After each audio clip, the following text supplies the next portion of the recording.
Democrats who are celebrating the Supreme Court's decision on birthright citizenship are actually proving the parties never switched, but they're not smart enough to realize that. Let me tell you what I mean. Those of you who understand basic history know that the 13th Amendment effectively abolished slavery back in 1865, okay? On December 6, 1865. 18 days later, on December 24th, that was when the KKK was founded by former Confederate soldiers who weren't happy the unions handed their butts to them, but I digress. Anyway, in the summer of 1866, that's when the Senate and the House both voted to send the 14th Amendment to the states for decision. The 14th Amendment's original intent was to give citizenship to the children of slaves and to recognize their personhood, okay? Of course, Democrats did not want this to happen, so it had overwhelming Republican support and very little Democrat support whatsoever. The whole goal was to keep those slaves forever and not give them the rights they were due, okay? So this is the actual history of the 14th Amendment. What's really interesting, though, is now you fast forward to 2026, and Democrats now want birthright citizenship to apply to all the children of illegal immigrants, okay? Let me tell you how devious this is, right? The argument back in the 1800s was, oh, we don't want to give up our slaves. But think about this. What is it they always talk about when they're talking about illegal immigration? They're the first ones who are always saying something like, well, if you get them out of the country, then who's going to pick our crops? Who's going to clean our toilets? Democrats saying this, by the way, right? So you're going to say, oh, the party switched, the party switched. Really? If they did, then why are you concerned about the very same things Democrats in the 1800s were concerned about? It is because the parties never switched, but they're hoping that the average person doesn't do their research, doesn't understand history, so they can just tell them what to believe, and they will fall in lockstep. So honestly, anyone out there who's happy about this, thank you for proving the parties never switched and making that painfully obvious to everyone out there who is able to understand and recognize history for what it is, because those who don't are doomed to repeat it.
We couldn't eat in the restaurants in Louisville. We couldn't eat downtown. One day I saw two Africans go in with their robes and their turbans. They couldn't speak English. I heard the man say, "Let them in, they're not Negroes." I said, something's wrong. I can't say it's because I'm black, because they're so black and they're blue, but they went in. So I said, well, I get my Olympic gold medal, then I'll go in. I went and got my gold medal, went back in, ordered 2 cheeseburgers, and they said, sorry, we don't serve Negroes. I said, I don't eat them either, just give me 2 cheeseburgers. And she said, you getting smart. She called the manager and he said something about, I don't care who he is. She said, Cassius Clay, I don't care who he is. Anyway, but the idea was I couldn't eat this.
So this is Rosie, and what I want you to pay attention to is how she explains what the president of the United States is doing in regards to immigration and deportation. She broke it down perfectly.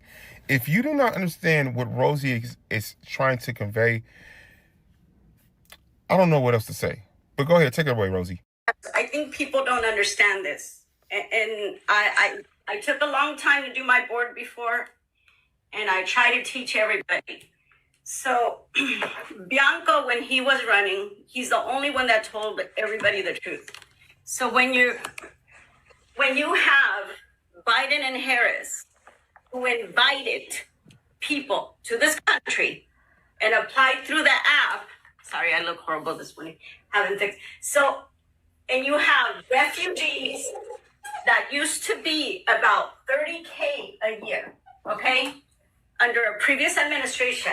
Asylees that used to be about 230K, okay? And then you have TPS that used to be about 60K a year. What people don't get, which is what Bianco tried telling everybody, is they were allowed to come into this country legally. They're legally here, okay? So when Trump has 2.3 million cases, okay? This is what people don't look at. Unfortunately, about 7.6 million are here legally under these statuses. And TPS was allowed by Mayorkas, the liar. He allowed 3.2 million. Asylees were 4.4 million versus 230K. TPS was 3.2 million versus 60K. Refugees, 260K versus 30K. Okay? That is where your 7.8 million plus the 2 million, 1.9 something is probably at 2 million now, that's self-deported, right? You're what? Almost at 10 million. Then you got, because that's what it is, so about 1.9 million that's self-deported, and out of the 1.9 million, about 12,500 were let come in to start the process. Then after that, you have all these people, which is what Rubio said. You have visa holders, you have DACA people, you have temporary residents, and permanent residents. Okay? Right here, they basically are going to start evaluating this and saying, we're going to get rid of all these. We're not going to give you an opportunity to apply, which is why these people should be upset at what the administration did. And the administration, with all your Palestinians, Haitians, and all these other people from all these countries, it was 0.05 from Mexico. Yeah. That's why the dumbasses in California don't wake up. Refugees, asylum, TPS. Trump has millions of cases and 4 major ones in the court system to get rid of these. And that's the part that you guys don't get. He is doing his job. He is almost at 10 point something million. Wait, what? And that is because these cases are being held up because they let them in. Oh, okay. Okay. So what he's doing is he's going after these statuses. Yes. Because they're like one lump sum. They're like one. And the Democrats are paying for the defense of these people to maintain them and keep them here. Oh, go ahead. I didn't know that.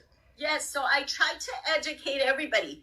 That's why people say he's doing his job, because when you follow the court cases, they do this on Nana's Live, by the way. When you follow the court cases and you ask away, they will tell you what the status of each case, and there's actually 4 major ones. Okay. And the judges keep delaying and extending the TPS status, which is the Mayorkas. So this one right here. I hope that helps. Bye.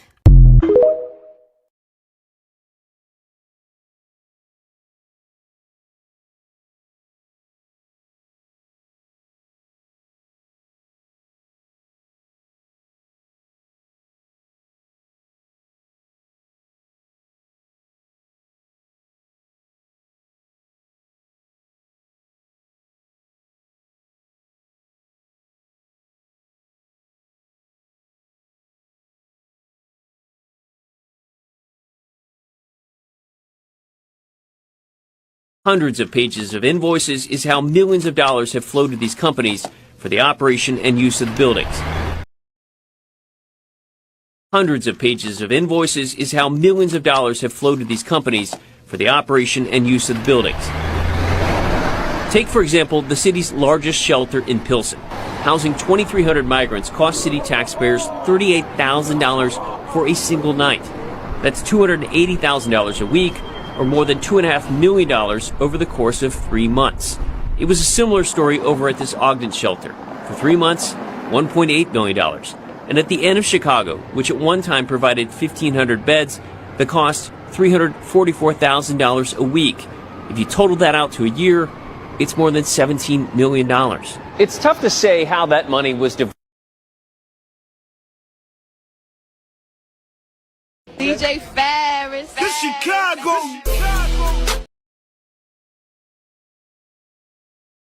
Mayor Johnson actually just called for, I think, CPD to cut their budget.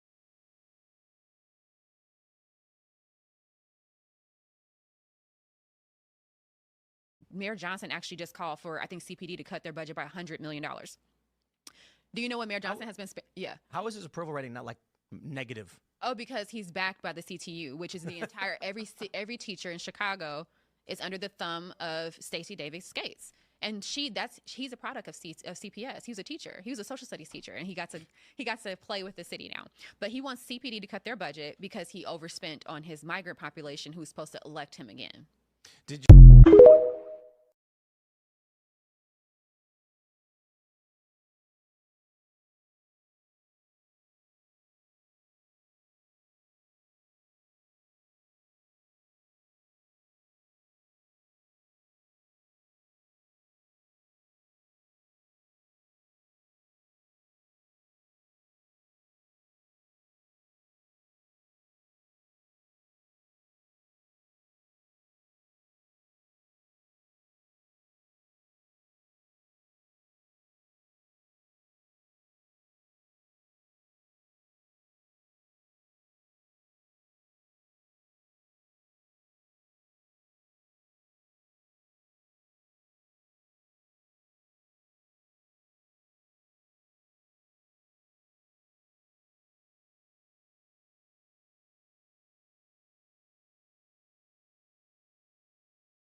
Can y'all hear me now? Y'all probably could hear me now, right? Let me move this. Because Can y'all hear me now? Now you should be able to hear me. I wasn't on the stage, you know. Goodness gracious. But fair use. Watch that. Use immigration detention. Now, immigration detention isn't brand new in this era, but it takes on this new power and this new scale. And it's very focused on the arrivals of the Haitians. The Carter administration and then the Reagan administration really doubled down on the use of detention. In 1981, President Ronald Reagan ordered the Coast Guard to intercept and repatriate Haitian migrants spotted in U.S. waters. Those who managed to land were arrested and held in a Cold War missile base building that became known as Chrome Detention Center, where they were confined in inhumane jail-like conditions while awaiting processing. The expansion of detaining immigrants en masse, which we know today, which we've seen at the border, was practiced and perfected on Haitians and some Black Cubans. The simultaneous use of incarceration to criminalize African American communities in the United States is a really, really important piece of this in understanding how these systems sort of intersect with each other and grew up alongside each other.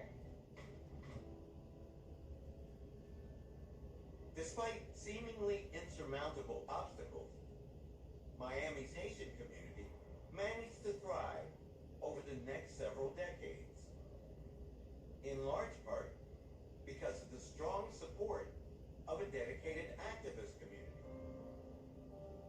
If you ever visit South Florida, you can see a lot of the Haitian influence because Haitians resisted, because that resistance was African Americans all coming together to fight this system and winning in some cases that called out the U.S. around its discriminatory policies. Let America be America and make room for the suffering Haitian people. There must be no more death at sea. Let there be life. Let there be liberty. Let there be care. Let there be love.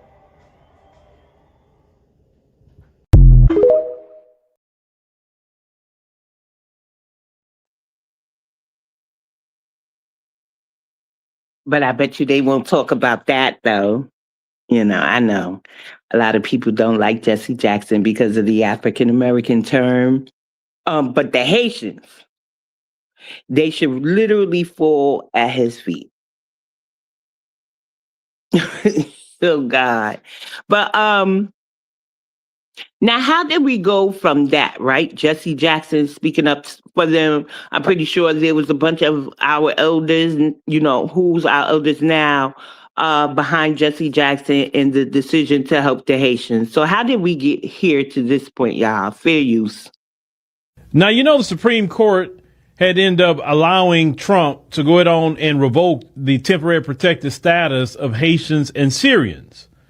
Now, when I listened to a judge actually talk about the ruling that came from the Supreme Court, so the Supreme Court didn't actually end temporary protected status. They just interpreted what the law said that Congress passed back in the 90s. So temporary protected status was actually passed back in 1990. I was a kid back then. And it was signed by George H.W. Bush, the father of George W. Bush. And it was signed, and in that particular law, it gave the executive branch, which is the president, the ability to grant temporary protected status or end it, wherever how he see fit with the executive branch. And in the law itself, it actually had limited judicial review, so they wouldn't have to come to Congress constantly and see if who got approved for protected status or not.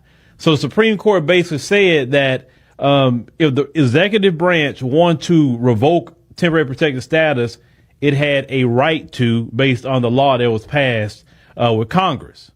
So that's where we at. So then when they make sure the power goes to the executive branch, which would be the Trump administration, this is why he said, okay, well, Oh, we about to wrap this up for Haitians and Syrians. Now, it was not Black Americans who campaigned to end temporary protected status for Haitians or Syrians.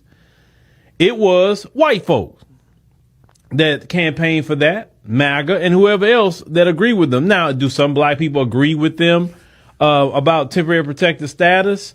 Some do, but not on the guise of racism. That's not why some agree with it who are FBA. It has nothing to do with racism. The folks is purely about racism because they say their numbers are so low and they not having no children and all of that. So they trying to get everybody out of here who is non-white, who has a ground to get them out. And TPS is one way to get them out. Now, you would think that some of them in the Haitian community would be talking about that. No. Some of them are being disrespectful to FBA. And this is why some Black folks who are Black American aren't fighting and fussing about this too much. Let's go ahead and check this out. Okay, and I did ask how did we get to this point. Maybe because they call us dirty Black Americans. They lied and say we used to bully them. They never admit, they don't even mention Jesse Jackson's name. And you saw in the video, he was really helping them out. And so I do have a video of them being really ungrateful. But before we get to that point, I want to show you this. Like, we always feel the need to let people know that even though we're about to chastise them, that we don't have no problem with it. And with them. And I'm wondering if that has to stop. Because even me, like when we're talking and I'd be like, well, this not all. We can have individual friends. But when they're offending us, do they say not all? Maybe when they get the pushback or something like that. But when people offend us from every ethnic group, don't even have to be Haitian. They just say with their whole chest and they make blanket statements. But we always feel the need to say, not everybody. You know, I don't have no problem with you, but. So here, check this out. And this is not to get on the young man that's about to speak, but I thought it was very interesting and that I should show it along with this this set of videos that I have because I'm trying to stick to one topic, y'all. And I'm really amazed that I stayed in order. So here we go. Fair use. Now, I don't have any personal thing against Haitians. In fact, I don't even know any Haitians. But some things need to be said. First of all, a good portion of the slave codes and the laws that was enacted against us during slavery was because every time we got together, we rebelled. Whenever you saw 2 or 3 of us together, they panicked because all we did was burn plantations and take out entire slave-owning families because we were rebelling. So this idea that we got revolution from somebody else is completely false. They only talk about Nat Turner because that's the only one that they want to admit. But we constantly rebel all the time. That's why they had so many laws saying you guys cannot gather. Y'all can't gather. Y'all can't talk. Y'all can't do anything that's not right in front of us because we know what you're going to do. So the idea that Haiti is some kind of like make above us or something, like they're cut from a different cloth. No, that's not true. Here's what happened. Here's the difference between the Haitian rebellion and our many rebellions that we have over here in America. Haiti is an island. It's not even an island. It's a third of an island. And when you look at the geography of Haiti, it's very easily defensible, right? There's this long stretch at the bottom that's only like 30 miles wide. They have a little strip at the top that's just as thin. And then you have a section in the middle that's like all mountains and things like that and stuff. Yeah, it's guerrilla warfare in a condensed space. I looked it up. The square mileage of Haiti is about 10,000 square miles. The square miles of the U.S. is over 3 million. So that's what we were dealing with. And we still got it done. We still got it done. At the end of the day, we still got it done. And here's the important part, okay?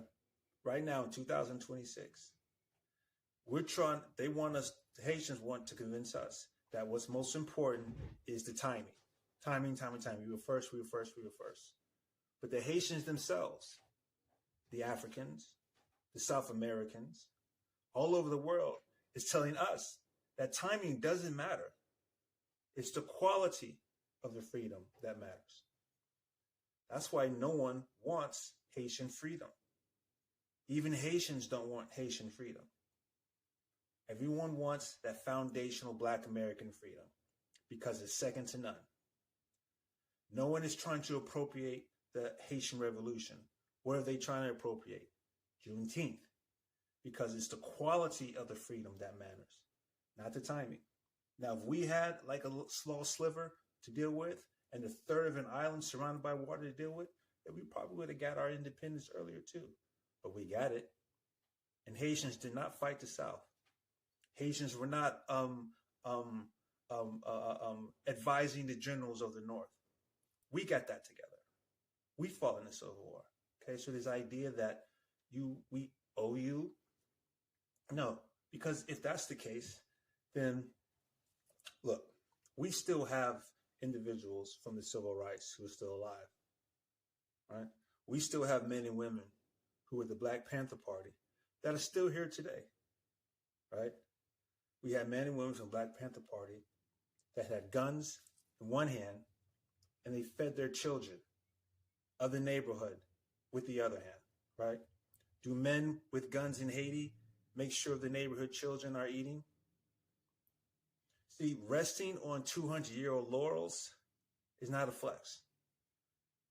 Doing something 200 years ago and then free falling the entire time, that is not a flex. Now, if Haiti was smart, they would come off of their pride and they would actually take notes and see, hey, how did we do these things? Maybe we can incorporate that into our situation. Because if the most detrimental news that you've heard in a long time is that you have to go home, that's not a flex, okay? It's quality that matters, not just the timing. So chill out and maybe look back into your homeland. And if you have that spirit of rebellion, then you can do it again because the geography does work in your favor. It has before. Take advantage of it. But this idea that you owe us, or we owe you, no, or you wouldn't be here. Everyone would be here taking advantage of foundational Black American freedom because our freedom is second to none. Doesn't matter when it happens.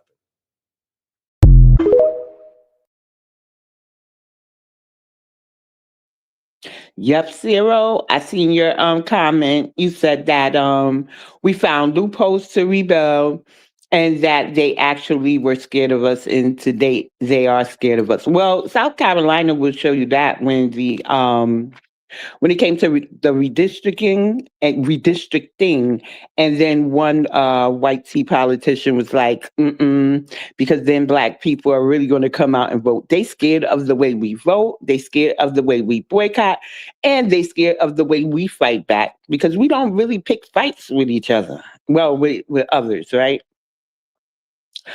And so, yeah, I believe you. I agree with you. So I am coming up on my hour. It's 53 minutes. I've been up, but I do have about 3 to 4 videos that I'm going to show, and then I'm going to cut on out. So watch this. Fair use. Oh, and I liked everything he said. People want our freedom, foundational Black Americans. They don't want Haitian freedom. So is it the quality? So I agree with him. It's the quality of freedom. Yes, we emancipated ourselves after the Haitians did, but look at the state of Haiti today. Now I'm noticing, and I heard somebody say Jamaica is rising. I'm wondering if they're switching that for developing because they had like an event called Jamaica Rising Day. So I'm wondering, what they celebrating? Jamaica Rising where? In numbers off the island? Because I also found videos of them grabbing chicken from a crate that fell in the water. And their health department was like, don't y'all eat that. And they had stewed chicken and all type of shit over there. So I don't know. I don't know what Jamaica's celebrating over here in the United States, in Brooklyn, called Jamaica Rising, but I see your people deep diving for chicken and protesting for beaches. So I to use beaches. Black Americans own more resorts than Afro-descended Jamaicans. And you talk about Jamaica is rising?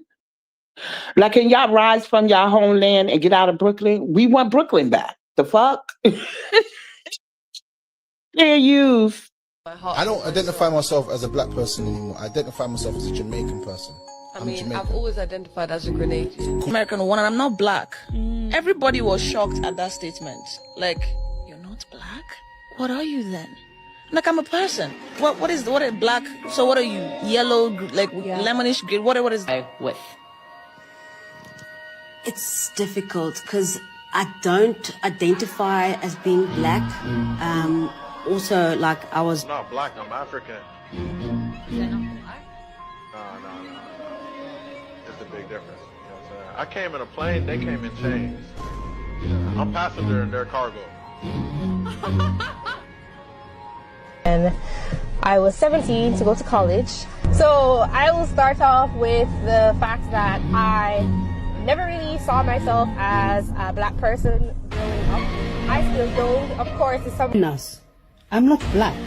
This is black. I'm not black. I'm not African either. I live in Africa. I'm Somali.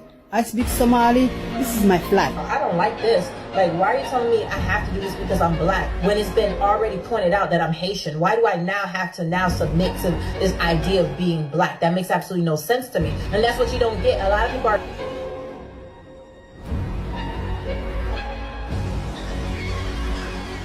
black. I have never and will never identify myself as black. And I'll elaborate as to why I'm saying this, because this is needed in your, so you can pretty much understand that just because I look like you, that does not mean I identify myself as such.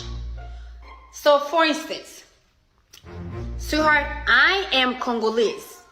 The world is colorblind. I'm not a black man. Look at my face. I'm more like brown. And I'm not black. Let me say that again. I am not black. Okay? Hear me out. Growing up, my mom absolutely hated when we refer to ourselves as black. She's like, you're not black, you're Nigerian. You're...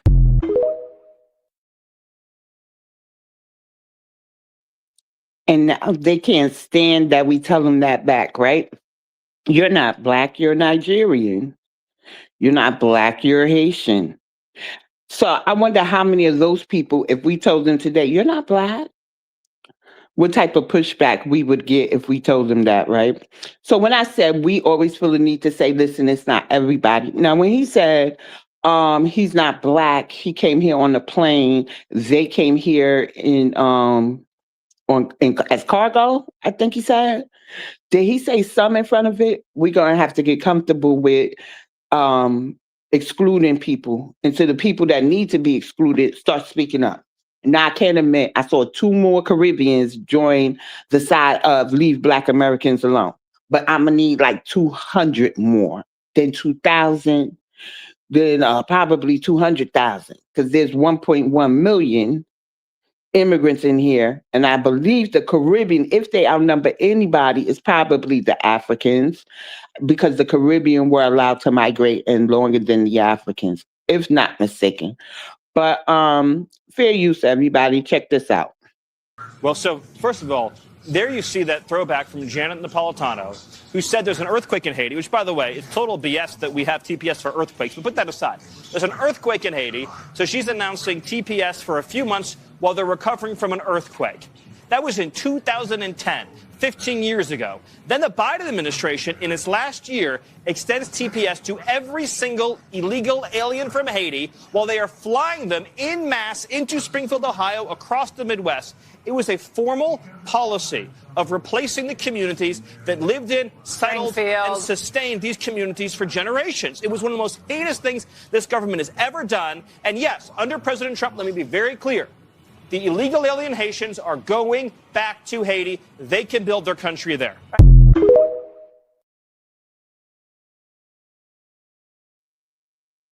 Now, look at this. Fair use.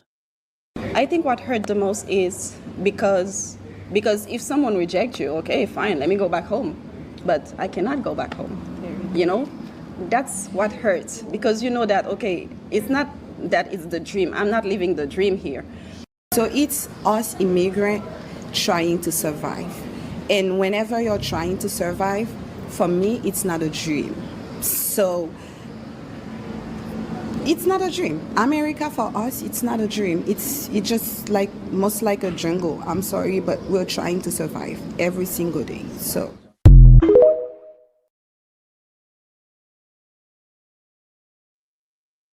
Now look at the hypocrisy. You heard them, right? They're trying to survive. It's not good here. It's like a jungle. All right, fair use.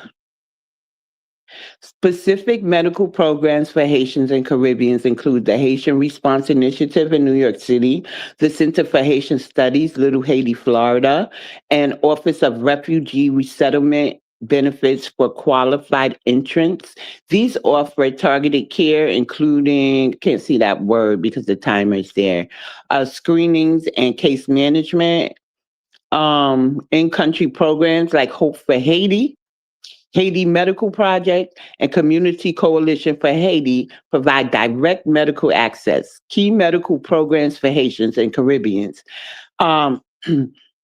Haitian Response Initiative, what is that? Offers health, legal, and case management services for Haitian New Yorkers. There's a program in Little Haiti tailored for medical care. Yep, and they get some more stuff. Let me see if I got it up here. These may be only medical programs because I was searching up something. Oh, look at this.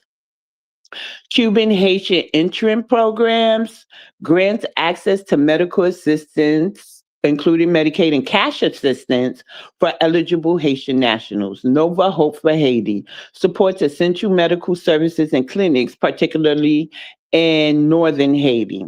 Medical initiatives operating in Haiti. Haiti Medical Project, a network of mobile clinics staffed by Haitian professionals. Community Coalition for Haiti operates a primary care clinic, PT, personal therapy, I think that means, rehab, and a surgical center. Hope for Haiti focuses on preventive care, maternal and child healthcare services. And then I think that's Haitian College of Medicine, if not mistaken. Let me see, is there something else? What's this? Provides medical hospital assessor. Okay. So they are getting, you think you're being tolerant, inclusive, and open-minded. You're actually being conquered.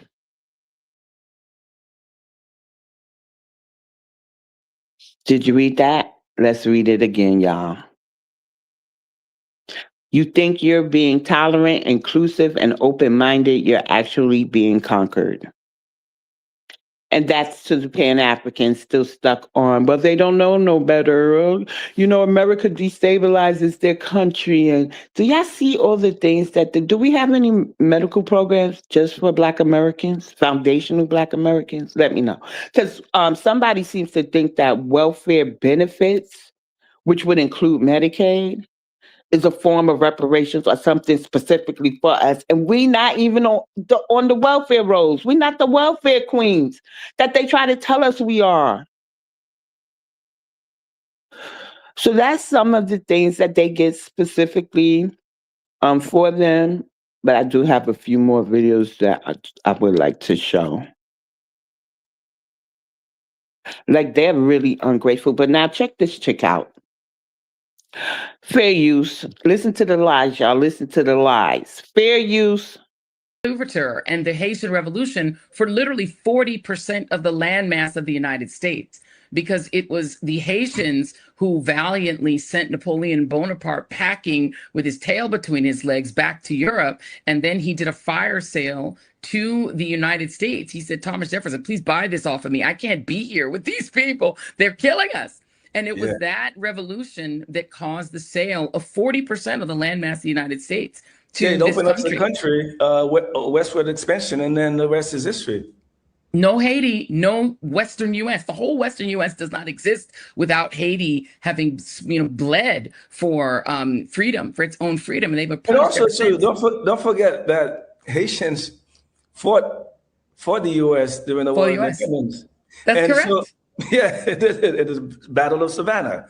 And so after I that believe experience, Crispus Attucks was Haitian. yeah, and after that experience, that's when they went back to Haiti and said, "Hey, wait a minute, what's wrong with this picture? We were fighting for their independence, and then we're slaves." And so, hence, the Haitian Revolution started. Exactly. Yo, she said Crispus Attucks was Haitian. I hope y'all heard that. He was not Haitian. I believe that he did have, they said, native and black roots. Like he was like mulatto, but not white tea mulatto. So no, ma'am. No, ma'am. Like they are, I believe he was Haitian.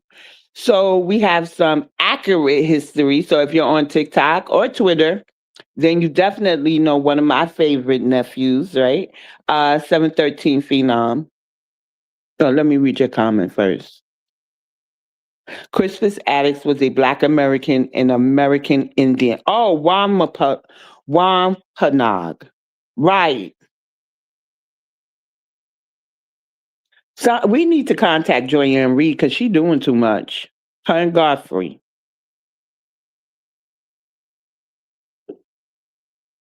Fair use. Y'all see this comment? He just created an alternate universe and messed up a bunch of history that ain't true. Literally invented a story that never happened and ain't Haitian history. You let them tell a lie long enough, it becomes true. Don't that sound like a certain group of people who've always lied about history? Let's talk. So first, they claim a Haitian pirate led the 1811 New Orleans Rebellion. That is an insult to real history, our history. The 1811 German Coast Uprising was a meticulously organized revolt led by an enslaved man named Charles DeLons. Charles was not Haitian. That was just another lie y'all kept telling to the point where it stuck.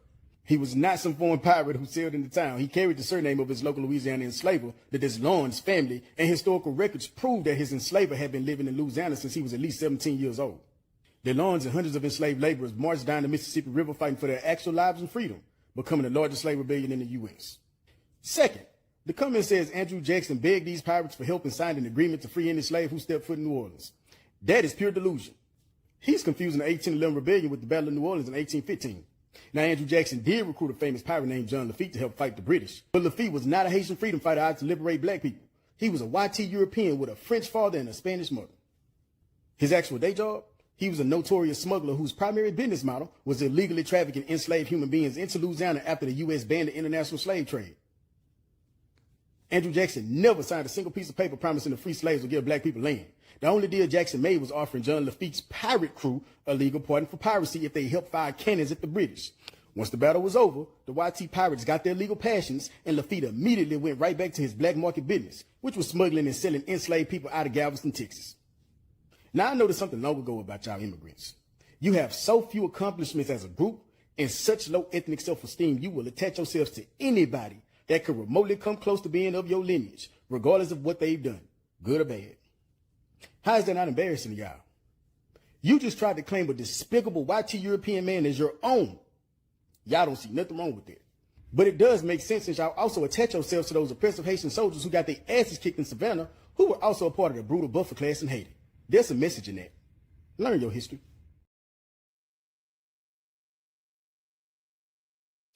They're crazy. But I agree. They have low ethnic self-esteem or ethnic esteem. And everybody does that to us. But you know who did it to us first? If y'all remember, there was a time white people would say, that's not soul food, that's Southern food. So I argued that they always pick up like the white man's white tea supremacy script, dust it off, just tweak it a little. And because everything they say, I swear, white men was telling me that on Facebook when we used to argue with them.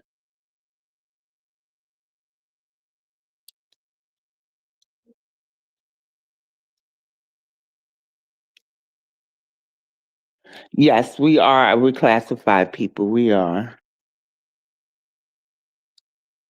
But they're not going to get a clue because even if you explain that to them, because when you think about it, all these other ethnic groups willingly reclassify themselves. They don't understand forced reclassification, right? Because let's take the Africans. It's easier to explain with the Africans, right? So if they're associated with a tribe. I think maybe Somali doesn't have tribes, but don't quote me. I think they have clans. But let's take like the Yoruba, right? The Igbo, Ashanti, wherever there's a tribe, the Zulu, they are to remain their tribe. That would be comparable to saying ethnic group, right? But when they migrate here, unless you really, really talking to them, they don't tell you their tribe. Oh, I'm just African. Oh, well, I'm an American. I'm Nigerian American. I'm this American. I'm that American. Now, they don't fight to be, and let me tell you, if you research what African nations come here and can be, their status be white, some of them would never tell you that their status is white. I remember an Egyptian was fighting against the US government because he was melanated. Like, see my profile picture there? Around that complexion, maybe a shade lighter. And they put him as white. And he was pissed. Now, there are some who come here and fight for the status that they want. They don't want to be called black or they want to be white. You know, the Latinos did that. But there was a time on TikTok, right? This man gave Black Americans hell. And sometimes that's when I used to go and join these Pan-African lives just to give pushback to certain things to the point where I ain't getting on none of them no more. It's a circular conversation. They're not really there to learn. So then I was like, well, you know, to me, Black American and African American is synonymous, but I don't identify as African American. I'm Black or Black American. He had a fit. They doxed him and released that when he was arrested, his race said white. And that's the same thing with Jocelyn Hernandez. Remember, she got arrested. I think they jumped one girl and her dude, and then she was arrested. And it was released. She says all this. I'm a Black Latino or Afro Latino, and you know when I go into certain spaces, they don't see me as white. I'm Black. That's how she was talking. Told Amber Rose, "Oh, you just don't want to be Black girl." And Amber Rose hooked off on her and stuff. But when she got arrested, it was released. They identify her as white. So all that talking, they not white. They didn't fight to be white and all this other stuff. That's a lie. So they willingly migrate to America and reclassify themselves. But they always supposed to be their tribe. Now, I didn't speak to the whole continent, y'all. I spoke to like 2 people. And I was like, tell me, if a Ghanaian couple migrates to Nigeria, what's the baby? And they was like, the baby's still supposed to follow the ways of the father. And I was like, you sure about that? They was like, yeah. So then I spoke to a Cameroonian. And I was like, if you and your wife migrated to Nigeria, what would the baby be? The baby's supposed to follow the ways of the father's tribe. So why when y'all migrate to New York, New York, wow. to America, specifically New York, y'all are all of a sudden calling yourselves Black or African American? Like, how does that fit? If anywhere you go on the continent, you still your tribe. You don't migrate into somebody's ethnic group. But of course, they made excuses. They always are going to make excuses.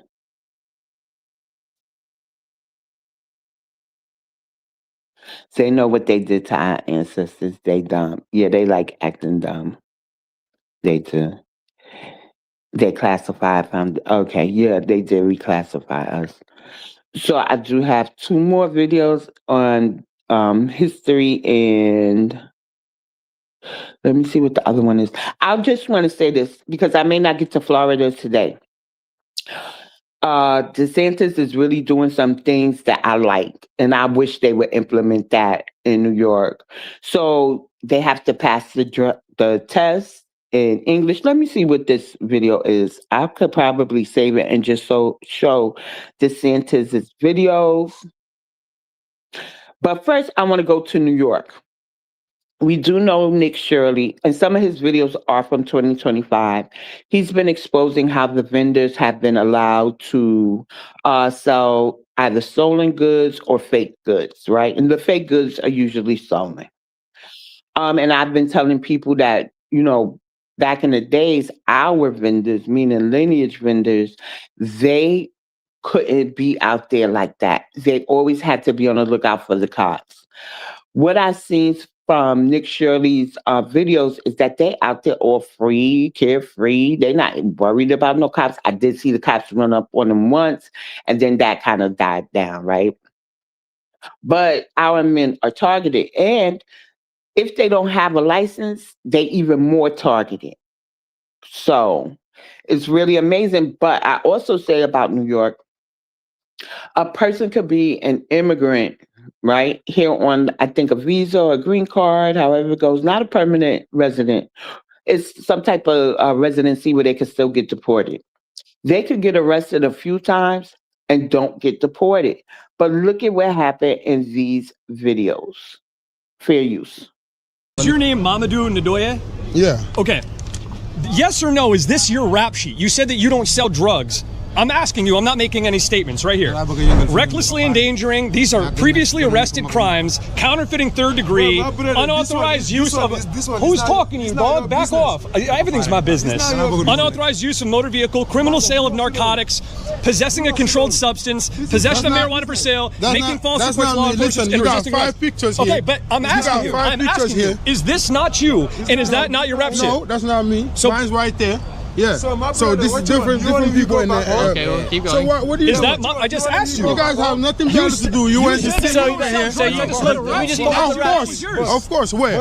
I'm asking you if this is your picture and this is your rap sheet. That's a question. That's from Homeland Security right there. That is a rap sheet longer than track me. And you're saying you're here not breaking the laws? How long I've been in America? I'm asking you. This is a question. Then you answer that part. Over here, bro. What are you talking about? Is this your track record? No, that's not okay. mine. Interesting. Interesting. So this is all false. From the Department of Homeland Security is making false statements. Interesting. My name's Nick Shirley. What's your name? Puppy. My name is Spec. Mamadou. Yeah. So that's not. Can you film that? That's not your track sheet. No. That's not your rap sheet. This is false. No. Then we'll serve a correction. bro. Right? We'll send the Department of Homeland Security. No. If this is false, No. figure it out. None of that. Yeah. That's not you. Yeah. No, not here. Interesting. Interesting. Hold That's not your rap sheet. Hold up. Muhammad. So you're trying to say this is not you? No, touching him for you. You're trying to say that is not you, Muhammad? Not touching him, bro. That's not you. This is him right here. Muhammad, so this is not a bucket of weed right here that you're standing next to, selling here on the streets of New York City.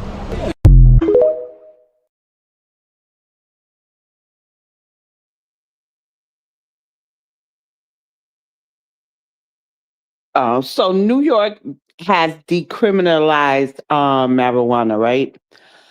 But I guess it's the quantity that the man had. But my whole point in showing this video and telling y'all about how immigrants, right, who can be deported, not, first gens who's, we don't like it, covered by the 14th Amendment, they ain't going nowhere. I think those people could be denaturalized though. But the ones who could be deported just here on temporary visas, stuff like that, they could get arrested a few times before finally being shipped out, right? So that's another thing that I have wanted them to correct with immigration reform.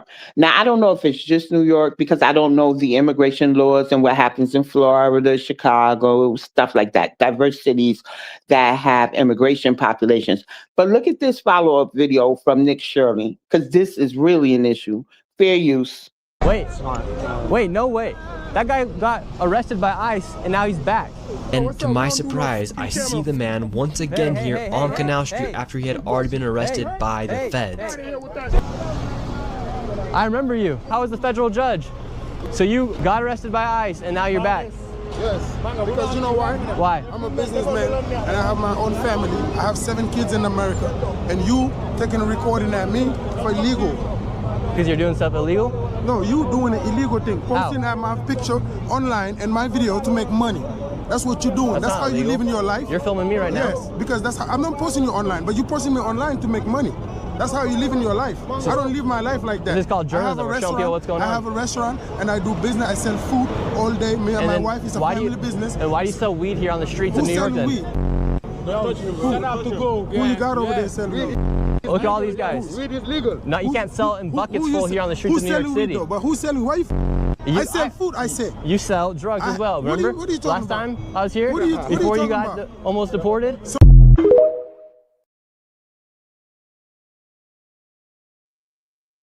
Yes, Black Love. I am happy they are disaggregating the numbers too. So they can't say, what about the black on black crime? Because then we could say, well, I've been telling them, you immigrants are not only in our crime statistics, but our single parenthood statistics too. So give me the disaggregated numbers before you start wagging your fingers at us. That's what I've been telling them. But let's go to DeSantis and the changes that he's making there out there in Florida. Fair use. The law takes effect on July 1st today.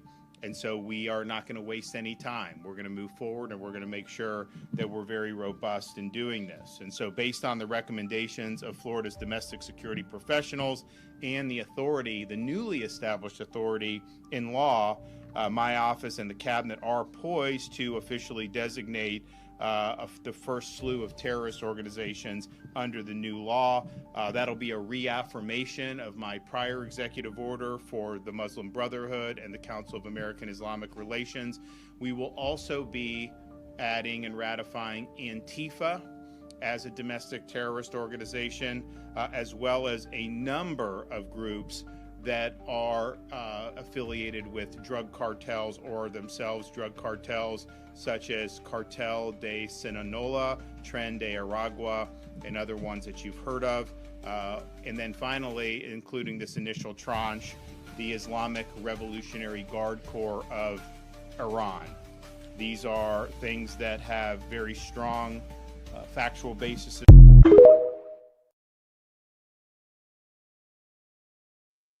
So Black Love does ask, why didn't that man get deported? I did mention that they decriminalized marijuana in New York. They decriminalized it, so that could be why he didn't get deported.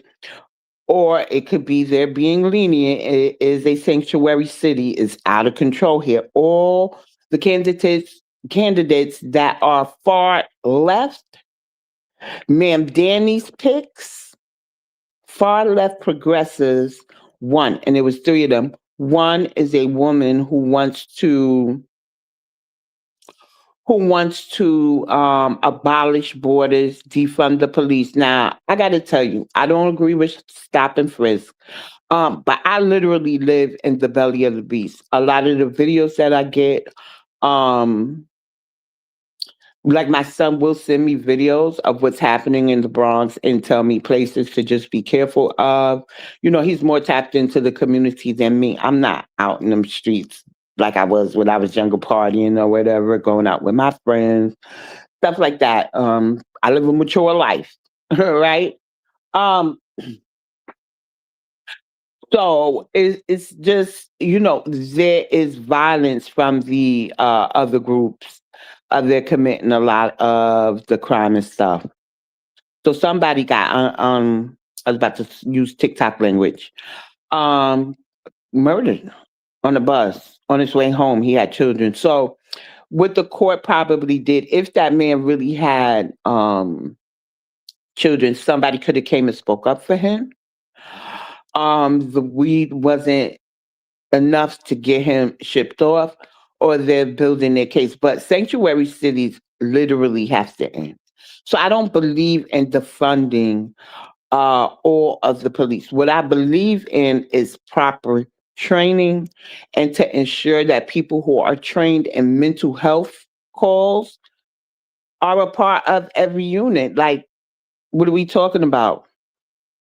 That's not saying that foundational Black Americans are running around New York harming each other, but we literally live around a lot of different ethnic groups. When it comes to reparations, they understand we're not trying to let them tether onto us. I'm seeing think pieces and stuff. They've given out an amount.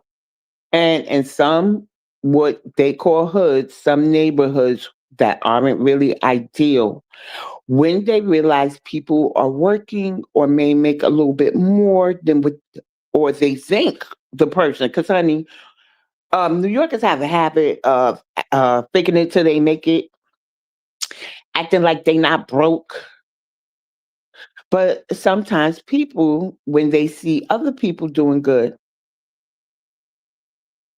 you know, that stuff they're jealousy and envy, y'all. So yeah. Now, do I feel comfortable in my community? Yes, I do feel comfortable. However, this is the first neighborhood that I've lived in that I won't go outside late at night. So, you know, when you take walks and you need the air to help you go to sleep, especially if you're an insomniac or you just want to sit out front with people, I'm not doing none of that. Mm-mm, mm-mm. And it's weird because I grew up in this area. I just don't live in the same house. It's like I did a whole, and I don't want to call it a 360 because this ain't the end for me, right? The goal is to relocate and leave this to my youngest son. And if my father need a place to stay, he can move in. I don't believe he's gonna let his siblings move in with him. But there's never been a place, especially in the Bronx, that I didn't that I felt scared to come home from a club or something at 4 a.m. Now I could just be getting old, experience life, and know that even your best friend or sometimes your cousin will line you up. It is what it is. But yeah, so that's just things that kind of be on my mind. But that wasn't it from let me land this thought.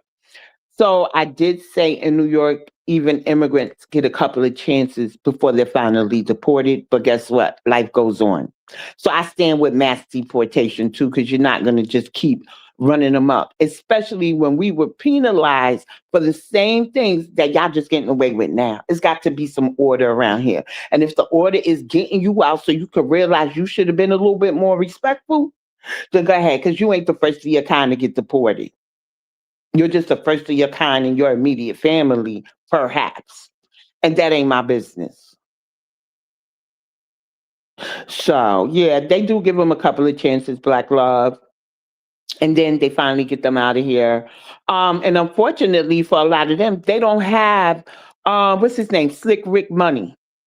They don't have Shine money or Shine's position as a politician in his country so he could come back to America. Now, there's some Latinos, and I guess they would be Dominican, Mexican, that be like, yeah, got deported, but I came back. Now, I don't know if those videos are real, but I believe some of them do get deported and come right back. And you can see that on the news when they reoffend here in this country. So, fair use. Let's see what else DeSantis is doing. Florida is becoming the first state to only give their driver's license exams in English. It was just announced that starting on Friday in the state of Florida, all DMV tests, including those for 18-wheeler licenses, are going to be administered in English only, and you will not be able to bring a translator. This includes all printed exams in Spanish, Haitian Creole, and other languages will be completely removed. You are only going to be able to read, write, and understand English if you want to get a license in the state of Florida. And this applies to all driver's licenses. To implement this change, the Florida DMV has updated its driver's license testing statewide. Language services will no longer be permitted for knowledge or skill examinations, and any printed exams other than English will not be allowed. And at least before, Florida allowed English and Spanish, but now under the updated policy, all of them will only be in English. So let me know, do you think this is fair for people that don't speak English, or is it fair that people have to learn English here in America?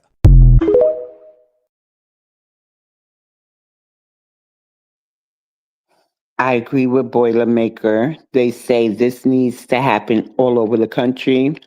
And let me acknowledge your other comments. So Zero says they will come get them despite it being a sanctuary city. Got to tell you, there's a lot of parties going on this summer from the immigrants. Call ICE. Fuck it. If you think it's over the what's that? The limit. You know how you go to a club and it's only supposed to be 100, the capacity limit. Hmm.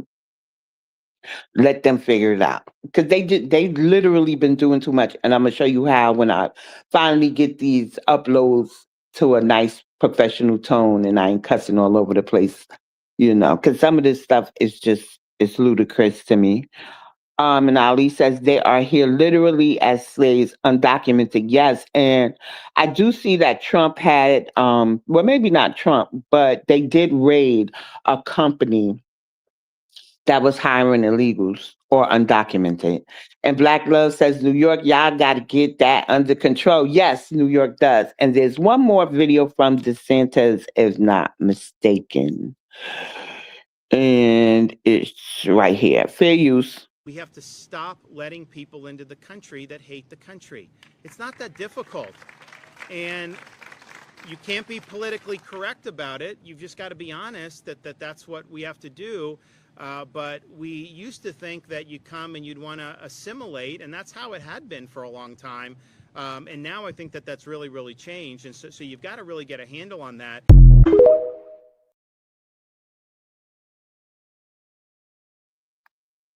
Yep. And it's not xenophobic to say this is our country. We're causing immigration at this time. Everybody else has, I hate saying so much, but every other country has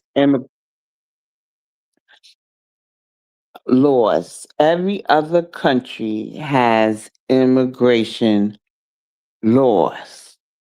Let me show you. Okay, let me show you. And I believe I have it this time, y'all.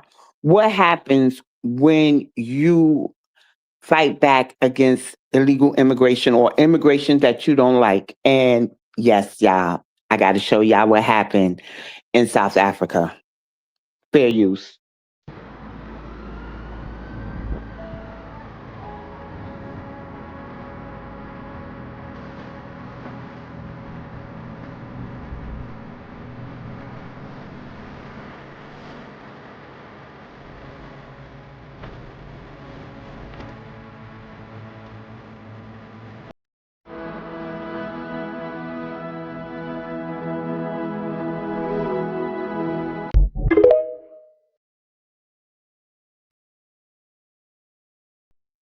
Now, see, sometimes you got to give credit where credit is due. That's not xenophobic. They got them people up out of there. Now, I believe that's South Africa. If that's somewhere else, y'all tell me. But I believe that's South Africa from the caption. But look at this one here, y'all. For as tough as they are and how beautiful their homeland is, watch this. Fair use. I've been deported to Nigeria. They will kill me. If I prefer to kill me here than to die in Nigeria. I prefer to kill me than to go to Nigeria and just waste my life. The man fears for his life if he goes home to Nigeria because of a feud over property with members of his family. It started after the death of his parents, when he sold some property to fund his trip to Britain.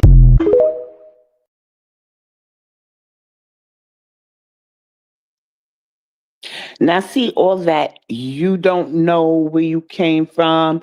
You don't know your second great grandparents' name. You don't have a homeland. Y'all are doing really bad. I'm going to say this to clear it all up for them. A man is a reflection of his homeland. We're first worlders, right? We don't know where we come from. We don't have a homeland. Well, the homeland is the one you can't be deported or denaturalized from.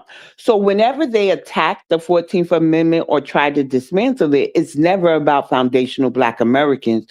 So I don't want the immigrants to think they're safe because of SCOTUS ruling as you can see, the Republicans always had a plan B, which should have been plan A. But some things got to be long and drawn out, you know. And with all of that said, do I have something else? Fair use. Let's see what this is. Colleges. Florida Board of Education approved 2 new policy changes that would ban undocumented students from attending Florida's 28 public colleges and adult educational programs. All in favor, say aye. Aye. All but one Board of Education member voted on the change, a move that now has Florida students and immigrant communities pushing back. They volunteered, they worked, they took AP classes, they showed up for this state in every single way, and we made a promise to them.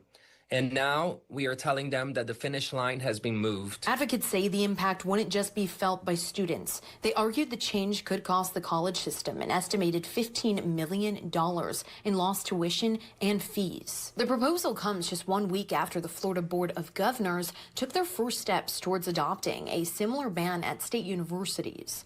Last year, the legislature voted to remove in-state tuition for undocumented students, repealing a law that had been in place since 2014. Now that we've addressed the tuition issue and aren't given the tuition breaks for some here legally, then this is the next step. Supporters like Governor Ron DeSantis say college seats should be reserved for Florida residents and U.S. citizens. I would rather have that spot go to a Florida resident. Here at the Capitol, a potential legal hurdle is emerging. A legislative oversight committee is stepping in, sending this letter to the Department of Education. The Joint Administrative Procedures Committee is questioning whether education officials have the legal authority to make these changes without action from the legislature. Right now, it remains unclear whether current students will be affected, as the new policy was written with a focus on enrollment requirements. We'll be keeping a close eye out here at the Capitol. Mackenzie Laporte, 800.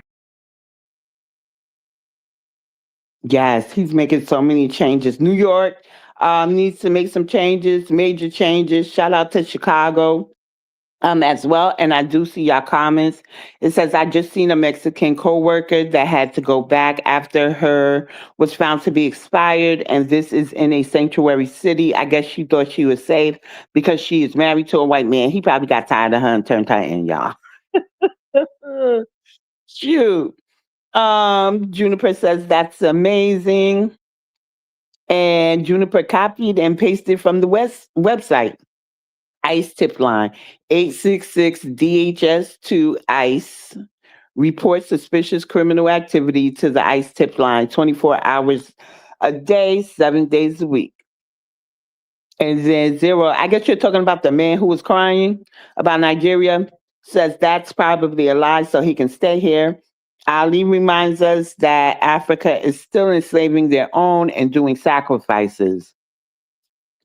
And then she asked, BX, did you see the Ghana video with the cowrie shells buried in his backyard? No. Oh, it was her visa that expired. So I got one more video, definitely one more video, because Afro Elite is calling, so he might want to go live on TikTok. But I really like when people speak out and tell their own people, cut it out. So we're going to go back to the diaspora theory. If you're on TikTok, you can follow her. Not sure if she has YouTube, but I believe she also has Instagram if you're over there. As for me, you can only catch me on YouTube, TikTok, under the same name, BX the Gatekeeper. And also, no, not on Instagram, Twitter. I've gotten a new Twitter page and I'm over there cutting up, but I'm not over there as much as I'm on TikTok. So fair use, y'all, fair use. And then I'm going to go ahead and cut out. I'd like to say thank you for joining me. I really appreciate it. I did say that I'll be back Wednesday. Here I am today. And I'll be back Friday. Okay, y'all.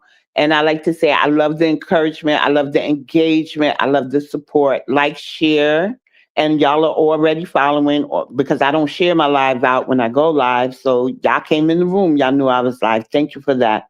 If you check my bio, I do have 3 major calls to action.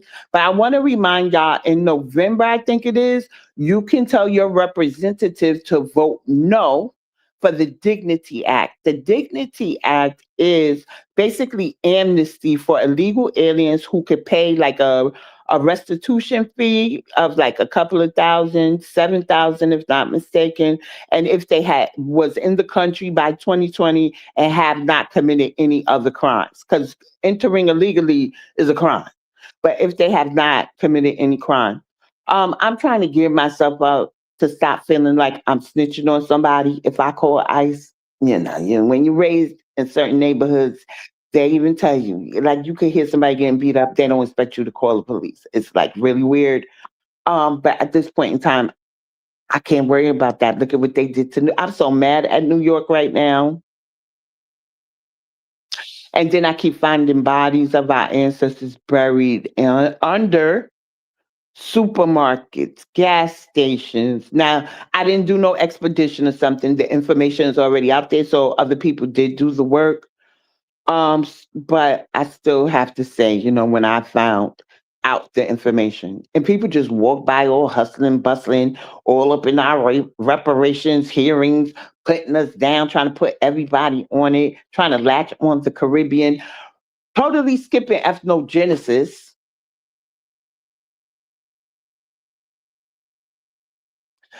And I can't say a shout out to the ones who get it, the ones who are trying to learn, ones who understand it's frustrating. But if you yourself have any doubt that your people don't get handouts, I want you to list start with Yvette Clarke, start with AOC, start with Karen Bass, start with who else is there, y'all? But anyway, start with those folks, right? Ask what did they author for the Caribbean or Latinos? What did they push specifically that was successful for the Caribbeans, Latinos, and Africans versus what they pushed specifically for foundational Black Americans? And if you don't like that term, you like Black Americans, U.S. descendants of chattel slavery, you could even put era after that. Black American descendants of U.S. chattel slavery. You're going to find out they push performative measures. If you ask them what is ask about Summer Lee, anybody who's a representative that has a Pan-African view, or they say they advocate for the broader African American, because they use that term, or the broader Black category or people, right? However they word it. When they add broader, that's definitely not specifically for us. You can even ask them if the Caribbean, Africans, and Latinos can benefit from those things that are specifically for us. And that's how you yourself, if you are an immigrant, not understanding what foundational Black Americans are saying, when we say that y'all siphon our resources because y'all get things specifically for being immigrants, specifically for being Caribbean, Latino, African, Asian, we could even say MENA has successfully delineated from the white folks. So now they're another group that's going to get things specifically for them because of 9/11. That was their harm, the discrimination that they said they faced after 9/11. So if you don't understand what foundational Black Americans are telling you, then you're just not doing the research, or you yourself just feel we should accept it because y'all are greedy, y'all don't have a good moral compass, and y'all are really pitiful because you won't go to your homeland to fight for everything we fought for here. And your representative who was chosen to represent everybody, only representing y'all and not foundational Black Americans, should not be accepted on any level, because that's why I support this. That's why I'll never vote for a Democrat again in my life.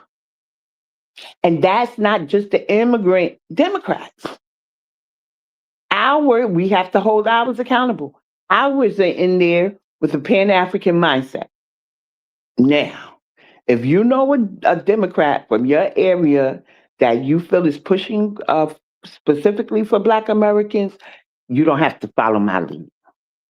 So I do want to say we have one, I believe, and that's what the U.S. Freedmen's Project was talking about. Nikki Lucas helping them get a constitutionally sound reparations bill. So shout out to her. But there are too many representatives in New York for it to only be her. And I know there's some others on there, but still. The shit that I'm finding, y'all gonna see in the upload, the Caribbean should never ever complain about Black Americans playing their own music. These people really think they outnumber us.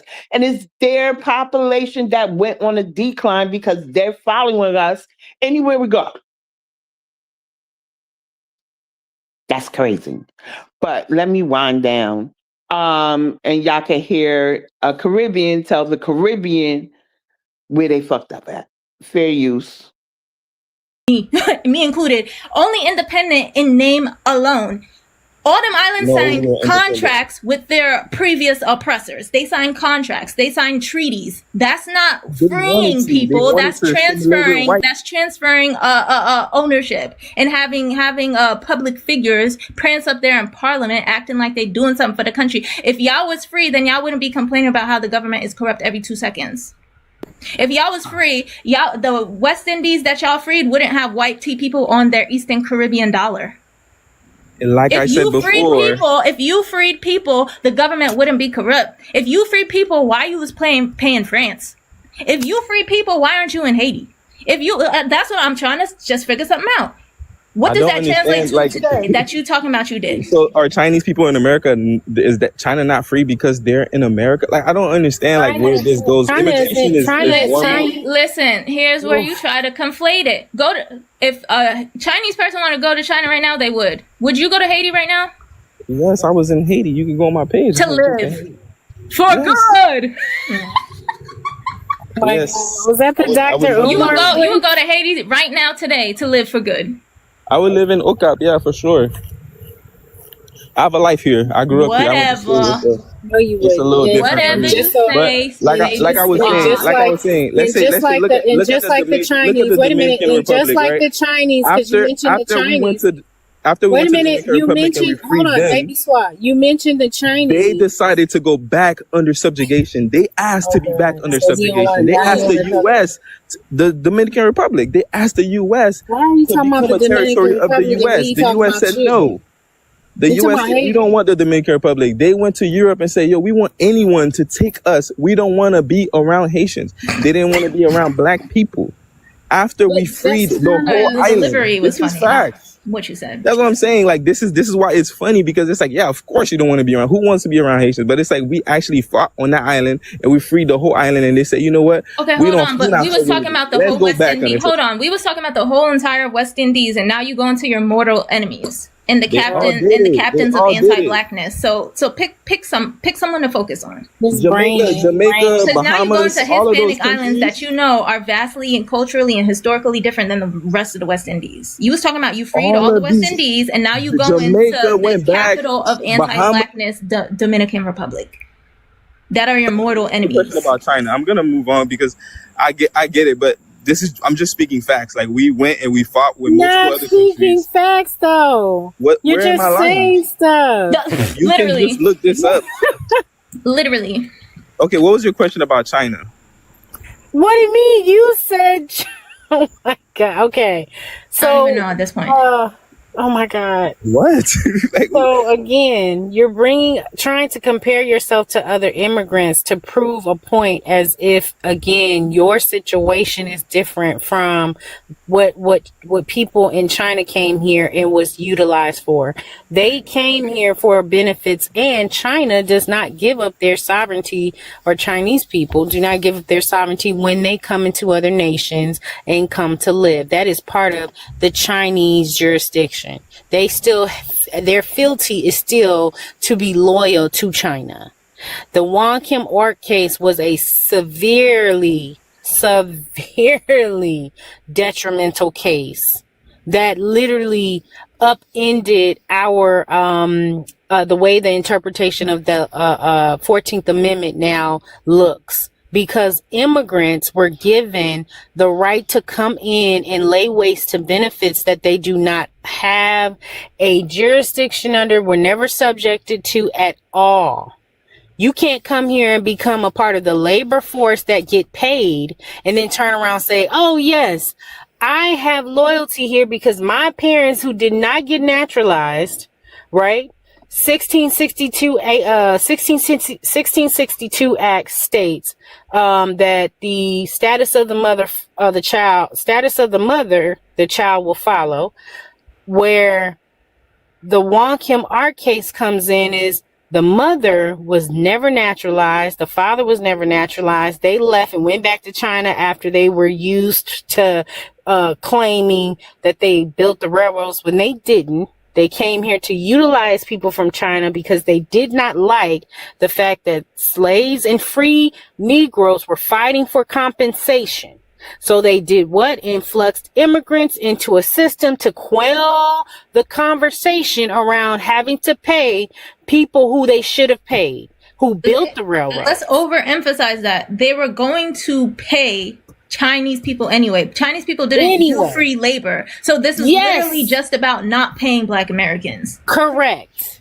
And so Yeah.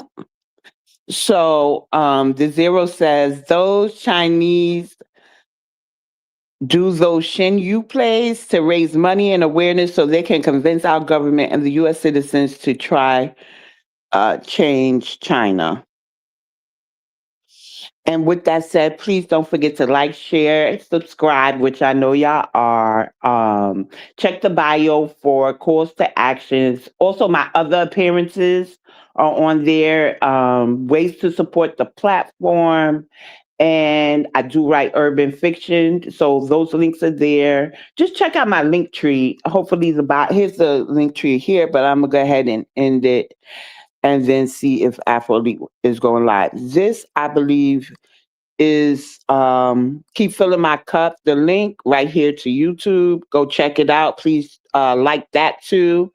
I'm trying to get exposure for this new single of ours. And let me know how you like it. I don't believe it's a comment section there, but you could always come here and tell me how you like it. Also, here's my link tree with all my other work and stuff on there, my writing. My son does have an audiobook that is sci-fi and the calls to actions. Okay. All right. Be one, family.